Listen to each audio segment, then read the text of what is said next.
বন্ধুরা এই যে কচুটা ছাড়িয়ে খোসা ছাড়িয়ে এই যে এটা দিয়ে ভালো করে কুচি করেছি, তারপর এই মিক্সিতে বেটেছি। এবার এর মধ্যে পেঁয়াজ রসুন আর কিছুটা কাঁচা লঙ্কা দিয়েছি।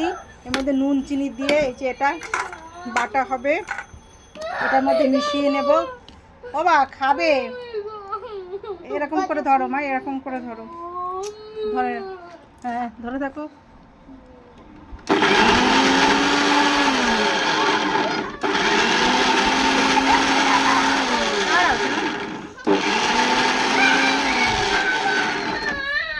এই যে ছেলে ভীষণ জ্বালাতন করছে, এই যে এটা ও এই যে এটা বাটা হচ্ছে, আর এই যে ওদিকে ও ভীষণ জ্বালাতন করছে। মানে আমি যখনই কোনো কিছু করব তখন খুব জ্বালাতন করছে।